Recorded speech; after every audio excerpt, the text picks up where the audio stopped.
வணக்கம் ஃப்ரெண்ட்ஸ். நம்ம இன்னைக்கு செட்டிநாட்டு பலகார வகைகள்ல ஒன்று அதிரசம். இந்த அதிரசம் தான் பண்ண போகிறோம். அதிரசம்னாவே ரொம்ப ஸ்பெஷல் செட்டிநாடு தான். செட்டிநாட்டு பலகார வகைகள் அப்படின்னு சொன்னாலே ரொம்ப ரொம்ப ஸ்பெஷல் தான். அரிசி, பருப்பு, பால், வெண்ணெய், நெய் இந்த மாதிரி பொருட்களை வச்சு செய்யக்கூடிய செட்டிநாட்டு பலகார வகைகள் எல்லாமே எளிதில் ஜீரணிக்கக்கூடிய உணவாகவும் இருக்கும். செட்டிநாடுனாவே அதிரசம் இல்லாத சுப விசேஷங்களே கிடையாது அப்படின்னு சொல்லலாம். அதிரசம் செய்ய எந்த மாதிரி அரிசி எடுத்துக்கணும், எந்த மாதிரி அரிசி எடுத்துக்கக்கூடாது, எந்த மாதிரி அரிசி எடுத்துக்கிட்டால் ரொம்ப நல்லா வரும் அப்படிங்கிறது ரொம்ப ரொம்ப முக்கியமான ஒன்று. நான் எடுத்துக்க போகிற அரிசி டீலக்ஸ் பொன்னி அரிசி. இது நம்ம வயலில் விளைஞ்ச நெல் அரிசி. நாங்களே நேரடியாக கொண்டு போய் நெல்லை மிஷினில் அரைச்சி பயன்படுத்திக்கிற அரிசி இது. விவசாய மக்களை பொறுத்த வரைக்கும் பச்சரிசி அதிகபட்சம் கடைகளில் வாங்கி பயன்படுத்துகிற பழக்கம் கிடையாது. இது சாஸ்திரம்னு கூட சொல்லலாம். உங்கள் வீட்டில் எந்த பச்சரிசி இருக்கோ அதையே நீங்கள் எடுத்துக்கிறங்க. எந்த பச்சரிசி எடுத்துக்கிட்டாலும் மாவு பச்சரிசியாக எடுத்துக்கிறங்க. அப்போ தான் அதிரசம் நல்லா வரும். ரேசன் அரிசி, செம்பா அரிசி, குண்டரிசி எது வேணாலும் எடுத்துக்கலாம். சிவப்பு மட்டை அரிசி, வெள்ளை மட்டை அரிசி எது வேணாலும் எடுத்துக்கலாம்.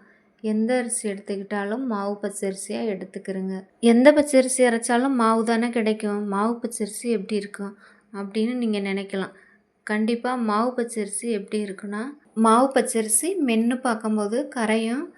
ஆனால் மாவு பச்சரிசி இல்லாமல் நீங்கள் வேறு பச்சரிசி எடுத்துக்கிட்டீங்க அப்படின்னா அந்த அரிசி மென்று பார்க்கும்போது பல்லில் கோதுமையை போல் ஒட்டும் சவக்கு சவக்குன்னு.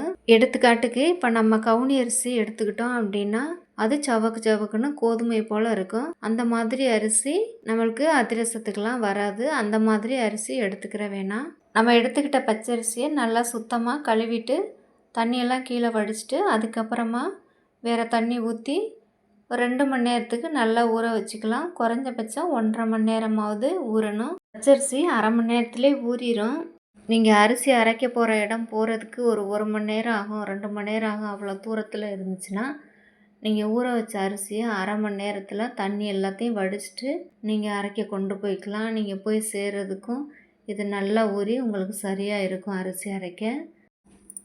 அரிசி நல்லா 2 மணி நேரத்துக்கு ஊறினதுக்கப்புறமா நீங்கள் தண்ணி வடிக்கிற பாத்திரத்தில் இந்த மாதிரி போட்டு வச்சிட்டிங்கன்னா நல்லா தண்ணி வடிஞ்சிரும். துளி கூட தண்ணி இல்லாமல் வடிஞ்சதுக்கப்புறமா நீங்கள் இப்படியே அரைக்க கொண்டு போய்க்கலாம். அரிசியை காய வச்சு கொண்டு போகணுன்னா அவசியம் இல்லை. இந்த மாதிரி சுத்தமாக தண்ணி இல்லாமல் வடித்து கொண்டு போனாலே போதும். அரிசி இந்த மாதிரி பதத்தில் அரைச்சாலே நம்மளுக்கு சரியாக இருக்கும். அரிசியை மிஷினில் கொடுத்து இப்போ அரைச்சி எடுத்துகிட்டு வந்தாச்சு. நீங்கள் மிக்சியில் அரைச்சி செய்கிறதா இருந்தாலும் கூட அரைச்சி செஞ்சுக்கலாம். நம்ம மிஷினில் அரைக்கும் போது அதிரசத்துக்குன்னு சொல்லி அரைக்கணும். அப்போ தான் அதிரச சல்லடை போட்டு அரைச்சி கொடுப்பாங்க. அந்த மாவை சலிக்க தேவையில்லை. மாவில் இந்த அளவுக்கு ஈரம் இருக்கணும். நம்ம மிக்சியில் அரைச்சோம் அப்படின்னா கண்டிப்பாக மாவை சலித்து தான் செய்யணும். மாவு ரொம்பவும் நைஸாக இருக்கக்கூடாது, ரொம்பவும் குறன்னு இருக்கக்கூடாது. மாவை சலிக்கும் போது சரியான சல்லடை போட்டு நீங்கள் சலித்து எடுத்துக்கணும். அதிரச சல்லடை போட்டு சலித்து எடுத்துக்கணும். அப்போ தான் உங்களுக்கு சரியாக இருக்கும். இது சின்ன துவாரமுள்ள சல்லடை, இதில் போட்டு சலித்து எடுத்துக்கக்கூடாது, ரொம்ப நைஸாக இருக்கும். இதுக்கு கொஞ்சம் துவாரம் பெருசாக உள்ள சல்லடையில் போட்டு நீங்கள் சலித்து எடுத்துக்கணும். அதை விட பெரிய கண்ணு சல்லடை இருக்கும், அதில் போட்டு சலித்து எடுத்திங்கன்னா ரொம்ப குறன்னு இருக்கும். இந்த மாதிரி சல்லடையில் போட்டு சலித்து எடுத்துக்கிறணும். அப்போ தான் உங்களுக்கு மாவு சரியாக இருக்கும். இதோட பெரிய துவாரமுள்ள சல்லடை சலிச்சிங்கன்னா ரொம்ப ரவை மாதிரி வந்துடும் மாவு. இப்போ நான் எடுத்த அரிசியோட அளவு 3/4 கிலோ. இப்போ இந்த அரிசி மாவுக்கு நம்ம பாகு காய்ச்சிக்கலாம். நான் செய்கிற இதே பக்குவத்தில் வெல்லத்துலேயும் பாகு காய்ச்சிக்கலாம். நம்ம இன்றைக்கி கருப்பட்டி வச்சு தான் பாகு காய்ச்ச போகிறோம். அதுக்கு தேவையான பொருள் 50 ml நல்லெண்ணெய், ஏலக்காய், சுக்கு. ஏலக்காய் 15லேருந்து 20 வரைக்கும் எடுத்துக்கலாம். சுக்கு வாசனை உங்களுக்கு ரொம்ப பிடிச்சிச்சின்னா 2 துண்டு எடுத்துக்கலாம். நான் 1 துண்டு தான் எடுத்திருக்கேன். 1 கிலோ பனை வெல்லம் வாங்கினதில் நான் 2 பீஸ் தனியாக எடுத்திருக்கேன். 4 பீஸும் மொத்தம் இருந்தது. இதில் நான் எடுத்ததில் 1 பீஸ் மட்டும் ரொம்ப பெருசு, அதனால் இது 650 கிராம் இருக்கும். இது எல்லாத்தையுமே நல்லா பொடியாக நுணுக்கி வச்சுக்கணும். ஏலக்காய், சுக்கு எல்லாத்தையும் பொடியாக நுணுக்கிக்கணும். பனை வெல்லத்தையும் நல்லா பொடியாக நுணுக்கிக்கணும். நுணுக்கி வச்சுட்டு இப்போ நம்ம பாகு காய்ச்ச பாத்திரம் வச்சிடலாம். மீடியமான காஃபி டம்ளரில் 1 டம்ளர் தண்ணி சேர்த்துக்கலாம். இடித்து வச்ச பனை வெல்லத்தையும் இப்போ சேர்த்துடலாம். இந்த அளவுக்கு நம்ம இடித்து சேர்த்துக்கிட்டோன்னா பாகோட பக்குவங்கிறது ஒரே மாதிரி கிடைக்கும். நம்ம பெரிய பீஸாக உடைக்காமல் போட்டோன்னா ஃபஸ்ட்டு மெல்ட் ஆகிற பாவோட பதங்கிறது வேறு மாதிரி வரும்.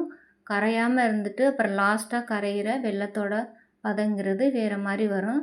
அப்போ அதிரசத்தோட கலர் 2ஆக மாறி மாறி வரும். 2 கலராக டிஃப்ரெண்ட்டாக தெரியும். இந்த மாதிரி நம்ம நொறுக்கி சேர்த்துக்கும் போது அதிரசத்தோட கலர் ஒரே மாதிரி அழகாக இருக்கும். இப்போ பனை வெல்லம் நல்லா கரைஞ்சிருச்சு. நல்லா கரைஞ்சதுக்கு அப்புறமா இதை வடிகட்டிட்டு மறுபடியும் நம்ம பதத்துக்கு காய்ச்சிக்கலாம். இதே பக்குவத்தில் நீங்கள் வெல்லத்துலேயும் காய்ச்சிக்கலாம்.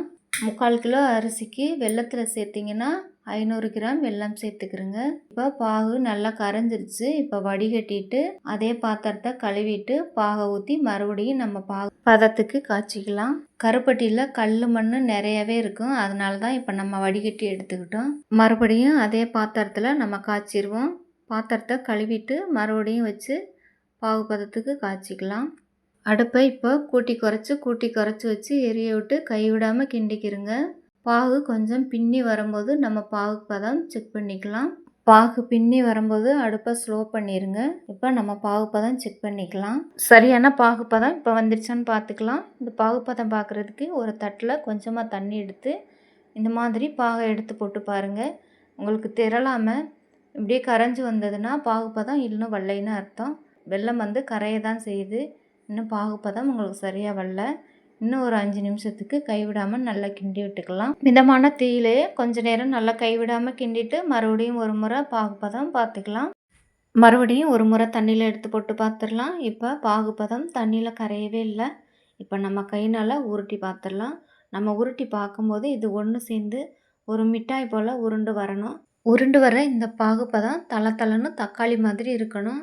இந்த மாதிரி உருண்டு வரணும். கையில் நிற்கணும். ஆனால் இறுக்கமாக கல் போல் இருக்கக்கூடாது. உங்களுக்கு பாகு கல் போல் ஆயிடுச்சுன்னா பாகு முருகிருச்சுன்னு அர்த்தம். அப்படி முருகிருச்சு அப்படின்னா அதிரசம் கடுகடுன்னு கல் போல் ஆயிரும். பாகுபதம் சரியாக வந்ததுக்கு அப்புறமா நம்ம எடுத்து வச்சா நல்லெண்ணெய் ஏலக்காய் சுக்குத்தூளை சேர்த்து நல்லா கலந்து விட்டுட்டு இறக்கிடலாம். சரியான பாகுபதம் வரும் வரைக்கும் நம்ம அடிக்கடி பாகுபதத்தை செக் பண்ணிகிட்டே இருக்கணும். மாவை ஒரு கிண்டுறதுக்கு தகுந்த மாதிரி அகலமான பாத்திரத்தில் போட்டு நம்ம காய்ச்சி வச்ச பாகு சூடு ஆறுறதுக்குள்ளேயும் இந்த மாவோட சேர்த்து கலந்து வச்சிடலாம். மாவில் பாகை சேர்த்து கொஞ்சம் கூட மாவில் கட்டி இல்லாமல் மாவு எல்லாத்துலேயுமே சமமாக வெள்ளைப்பாகு பரவுறது மாதிரி நல்ல பாகை சேர்த்து வச்சிடணும்.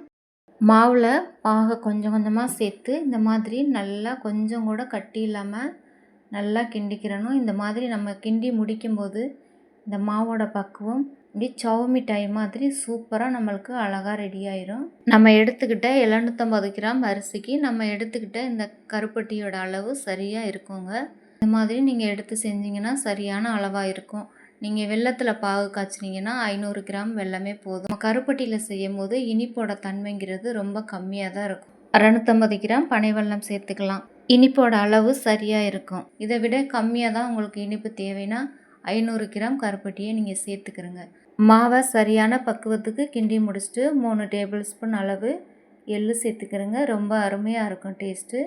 நீங்கள் எப்போ சாப்பிட்டாலும் இந்த அதிரசம் சாப்பிடும்போது ஒரு மொறுமொறுப்பாகவே தெரியும் இந்த எள்ளு சேர்த்துருக்கிறதுனால.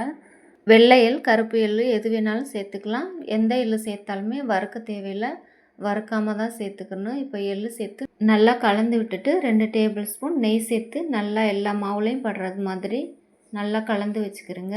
நெய் சேர்த்து கலந்துட்டு மாவு ஆறுனதுக்கப்புறம் வேறு ஒரு பாத்திரத்துக்கு அப்படியே மாற்றி வச்சிடலாம். சுப விசேஷங்களுக்கு செய்யும்போது எள்ளு சேர்த்து செய்ய மாட்டாங்க. மற்ற நேரங்கள்லாம் நம்ம செஞ்சு சாப்பிடும்போது இந்த மாதிரி எள்ளு சேர்த்து செஞ்சு சாப்பிட்டுக்கலாம். மாவு நல்லா ஆறுனதுக்கு அப்புறமா தான் மூடி போட்டு மூடி வைக்கணும். இல்லைன்னா அதில் உள்ள வேர்வை தண்ணிலாம் உள்ளே வடிஞ்சு மாவு சீக்கிரமே கெட்டு போயிடும். நான் பாகு காய்ச்சினா அதே பாத்திரத்தில் மாவை மாற்றி வச்சுட்டேன். இப்போ இது மேலே மாவு ஃபுல்லாக பரவுற அளவுக்கு கொஞ்சம் நல்லெண்ணெய் ஊற்றி வச்சுருங்க. இந்த மாதிரி ஊற்றி வைக்கும்போது மாவு சீக்கிரமே கெட்டு போகாது. 10-15 நாள் வரைக்கும் அப்படியே இருக்கும். நீங்கள் எப்போ எடுத்து பார்த்தாலும் அப்படியே இருக்கும் மாவு. நான் லேட்டாக தான் செய்ய போகிறேன். என் பிள்ளைங்களாம் லீவுக்கு வீட்டுக்கு என்னைக்கு வராங்களோ அன்னைக்கு தான் நான் செய்ய போகிறேன். அதனால் இது மேலே ஃபுல்லாமே நல்லெண்ணெய் மேலே பரவுற அளவுக்கு எண்ணெய் ஊற்றி மூடி வச்சிட்டேன். இப்போ 10 நாளைக்கு அப்புறம் தான் அன்றைக்கி நான் செய்ய போகிறேன். மாவு எந்த அளவுக்கு இருக்குன்னு பாருங்கள்.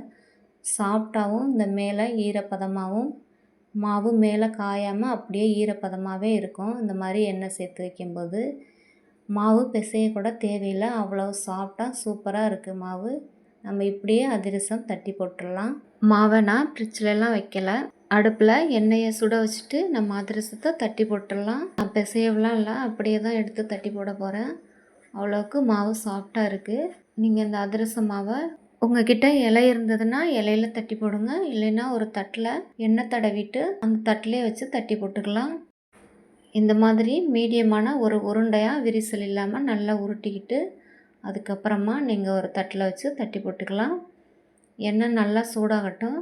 நல்லா எண்ணெய் சூடானதுக்கப்புறம் நீங்கள் பலகாரம் தட்டி போட போகும்போது அடுப்பை மீடியமாகவே எரிய விட்டுக்கிறங்க.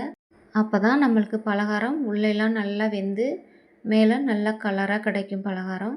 இல்லைன்னா போட்ட உடனே தீஞ்சு போயிடும். மாவும் உள்ளே வேகாது, போட்ட உடனே மேலே தீஞ்சு பலகாரம் கருப்பாயிரும். பார்க்குறதுக்கு நல்லாவே இருக்காது. நீங்கள் இந்த மாதிரி அடுப்பை மீடியமாகவே எரிய விட்டு பலகாரம் எல்லாத்தையுமே தட்டி போட்டு எடுத்துக்கிறங்க. எண்ணெய் சூடு குறைஞ்சிருச்சுன்னா அதுக்கப்புறம் கொஞ்சம் சூடு ஏற்றிக்கிறங்க. இந்த மாதிரி கூட்டி குறைச்சி வச்சு எல்லா மாவையுமே தட்டி போட்டு எடுத்துக்கலாம். பனை வெல்லத்தில் செய்கிற பலகார வகைகள்னாவே அது ஒரு தனி ருசி தான். நீங்களும் இதே மாதிரி பனை வெல்லத்தில் அதிரசம் செஞ்சு சாப்பிட்டு பாருங்கள் எப்படி இருக்குன்னு. கண்டிப்பாக நீங்களும் மிஸ் பண்ணாமல் நீங்கள் செஞ்சு சாப்பிட்டு பாருங்கள். இந்த மாதிரி சிவக்க சிவக்க பலகாரத்தை எடுத்துக்கணும். பனை வெல்ல அதிரசம் இன்னும் ருசியாக இருக்கும். எல்லாருக்குமே கண்டிப்பாக பிடிச்ச மாதிரியான ஒரு அதிரசமாக இது இருக்கும். நீங்களும் இதே பக்குவத்தில் செஞ்சு சாப்பிட்டு பாருங்கள். வீடியோ பிடிச்சிருந்தா லைக் பண்ணுங்கள், மறக்காமல் சேனலை சப்ஸ்கிரைப் பண்ணுங்கள். தேங்க்யூ, பாய்.